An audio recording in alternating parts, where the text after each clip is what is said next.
5 tahun hidup bersama sundel bolong. Kisah nyata yang sangat aneh ini dialami oleh Ahmad Sutarjo. Gara-gara tersesat di Gunung Betung, selama 5 tahun dia dibawa lari dan dikawini oleh sundel bolong. Berikut ini penuturan lengkapnya. Siapa yang tak mengakui keangkeran Gunung Betung? Siapapun yang pernah mendaki gunung ini pasti mengakui keangkerannya. Jangan sesekali mendaki gunung ini dalam jumlah pendaki yang ganjil. Salah satu di antara Anda pasti akan tersesat di bawah makhluk halus. Setidaknya, itulah awal dari pengalaman yang menyedihkan sekaligus menyeramkan yang telah kujalani. Dan hingga kini masih sulit aku lupakan. Waktu itu, aku masih duduk di bangku kuliah semester 1. Kira-kira puluhan tahun yang lalu, lebih tepatnya di tahun 1990-an. Saat itu aku mendaki Gunung Betung yang terkenal angker. Di gunung tersebut aku diculik oleh sundel bolong, penghuni Gunung Betung. Selama 5 tahun, aku tinggal bersama wanita cantik yang belakangan aku ketahui ternyata sesosok makhluk halus dari jenis sundel bolong. Setelah tidak terasa diculiknya selama 5 tahun, ketika kembali ke kampung halaman, ku ketahui teman-teman sebayaku sudah nampak tua. Sedangkan aku masih muda seperti saat pertama kali aku hilang. 13 tahun sudah peristiwa mengerikan itu berlalu saat aku membuat cerita ini, dan kini aku telah kembali ke alam nyata. Ketika itu mendekati liburan semester, aku dan teman-teman merencanakan untuk pergi mendaki Gunung Betung. Mungkin ini merupakan ide yang di luar nalar. Dari 9 orang temanku yang ikut, tidak ada satupun orang yang memiliki pengalaman mendaki gunung. Dari kasakusuk rencana kami akhirnya diketahui oleh Pak Bardi. Dia pembina ekstrakurikuler pecinta alam di sekolahku pada saat itu. Ketika mendengar rencana tersebut, Pak Bardi sangat tidak setuju. Alasannya, Gunung Betung adalah kawasan yang terkenal keangkerannya. Kalau kalian ingin ke sana, tidak boleh ganjil. Sebab itu akan sangat berbahaya bagi keselamatan kalian. Pesannya saat itu. Gunung Betung memang terkenal mempunyai larangan bagi para pendaki berjumlah ganjil. Kalau kalian tetap nekat pergi ke sana, saya khawatir salah satu di antara kalian akan hilang di bawah makhluk halus penunggu Gunung Betung, kata Pak Bardi dengan mimik wajah yang sangat serius. Selain itu, menurut Pak Bardi, jangan sekali-kali kalian para pendaki melakukan perjalanan naik ataupun turun gunung lebih dari pukul 16 waktu Indonesia Barat, karena hal itu akan berakibat fatal. Kalian dikhawatirkan akan tersesat oleh penunggu di sana, kata Pak Bardi, seperti menakut-nakuti kami. Sebagai anak muda yang tidak percaya akan tahayul, kami tetap bertekad untuk berangkat. Sesuai hari yang telah disepakati bersama, akhirnya kami berangkat bersama menuju kawasan Gunung Betung. Selama perjalanan naik bis, kami sama sekali tak merasakan adanya sesuatu yang aneh. Hanya saja saat akan mulai pendakian, cuaca di pegunungan kurang mendukung akibat kabut dan hujan lebat. Walau demikian, kami tetap tegar melakukan pendakian. Secara perlahan namun pasti kami melakukan pendakian. Tak terasa hari sudah mulai gelap. Aku mengingatkan teman-temanku untuk beristirahat sejenak. Baru setelah itu melanjutkan perjalanan kembali.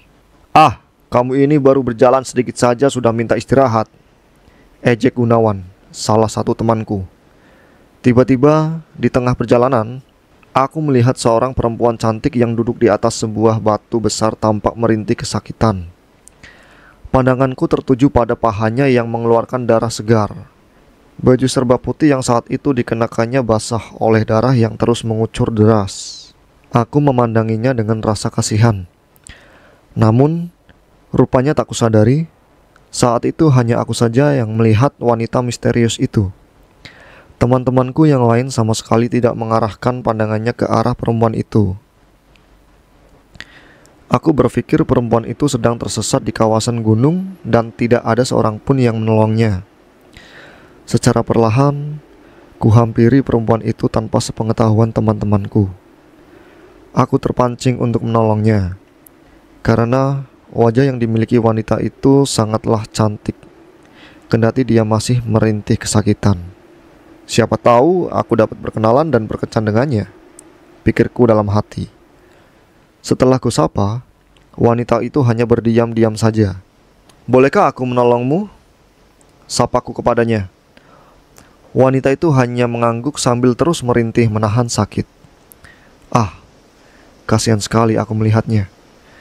Dengan telaten, kukeluarkan kotak P3K dari ranselku. Segera ku bersihkan lukanya dengan kapas dan betadin.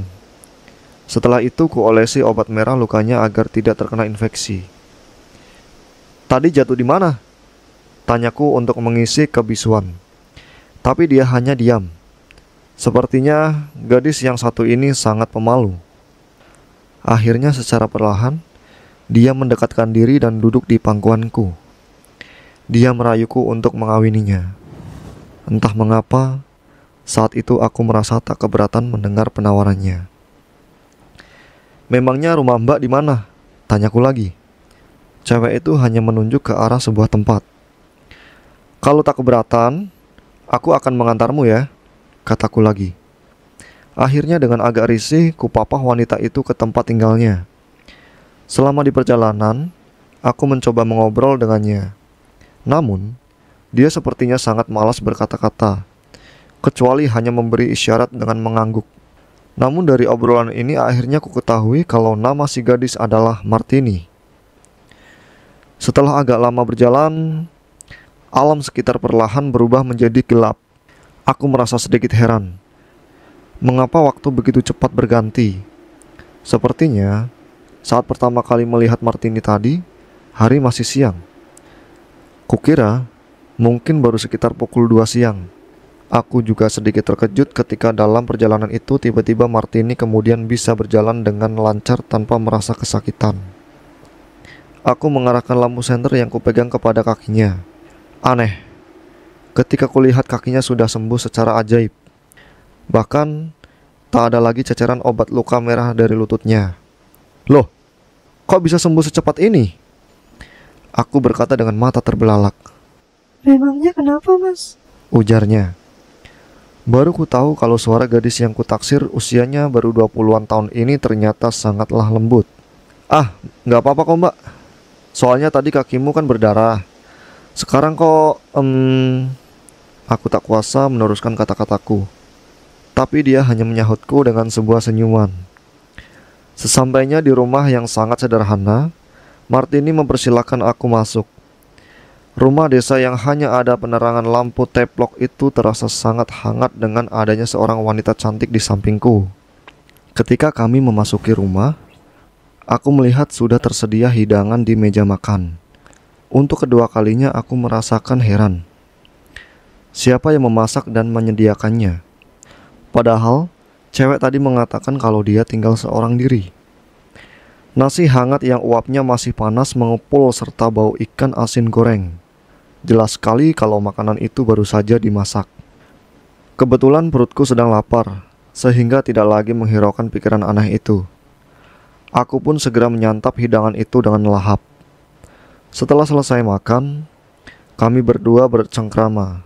Dalam keremangan malam kami mengobrol dengan mesra hingga menjurus ke hal-hal yang berbau dewasa. Akhirnya, dia mendekatkan diri dan duduk di sampingku. Dia merayuku untuk mengawininya. Entah mengapa saat itu aku merasa tak keberatan mendengar penawarannya. Namun, ada sedikit yang membuatku bingung.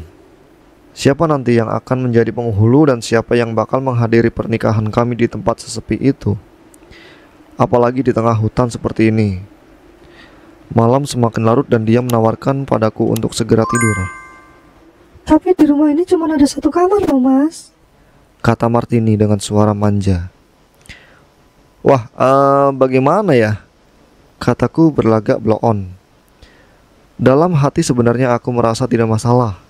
Apalagi merasa keberatan kalau dia mengajakku tidur dalam satu kamar. Nggak apa-apa, aku kan bisa tidur di kursi." Aku pura-pura jual mahal. "Wah, nggak enak, Mas. Kalau kamu tidur di kursi, mending kita tidur seranjang aja," kata Martini mencoba merayuku. Ketika itu hasrat kelakianku mulai terbakar.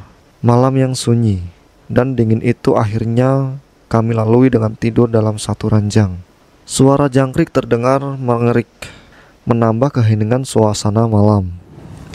Di atas ranjang kami berdua bukannya tidur malah mengobrol ngalor ngidul. Hingga akhirnya dia membelai rambutku dan terus membicarakan perihal rencana perkawinan kami. Malam yang semakin larut, karena terlena oleh nyanyian setan, membuat Martini mengajakku untuk berhubungan intim. Tak kuasa menolak ajakannya.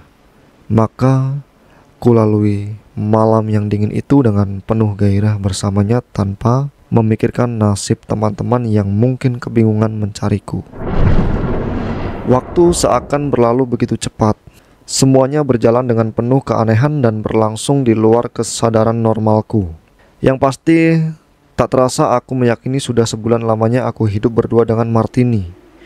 Aku mulai merasakan kerinduan untuk pulang ke kampung halamanku.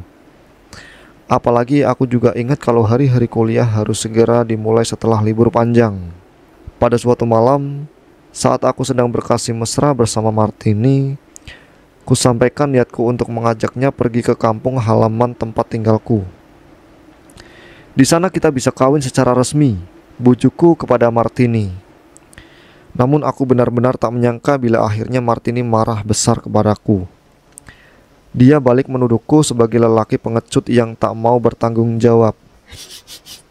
Aku memang tak pantas mendampingimu, Mas, Katanya dengan tangis terisak-isak. Aku tahu dunia kita memang berbeda. Katanya lagi. Aku semakin tak mengerti dengan ucapan itu. Apa maksudmu, Mar? Tanyaku.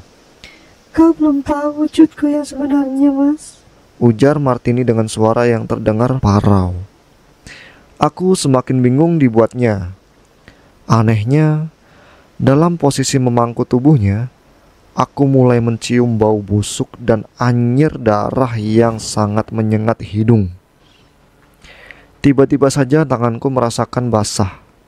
Dengan cepat aku mendorong tubuh Martini untuk melihat apa yang terjadi pada dirinya.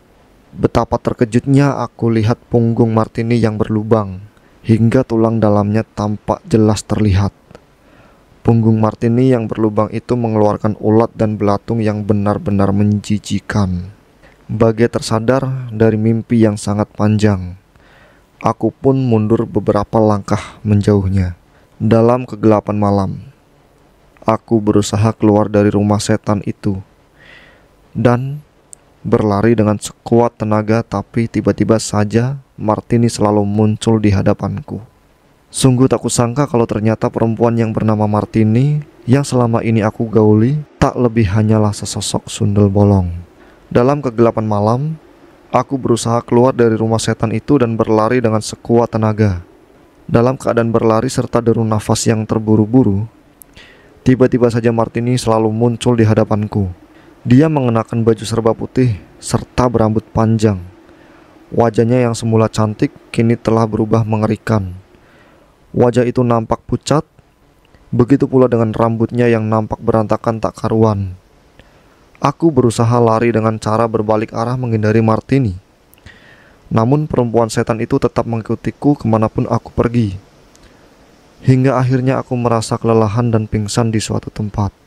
Aku tak tahu lagi berapa lama diriku tak sadarkan diri. Yang jelas, sinar mentari pagi membangunkanku dari pingsan.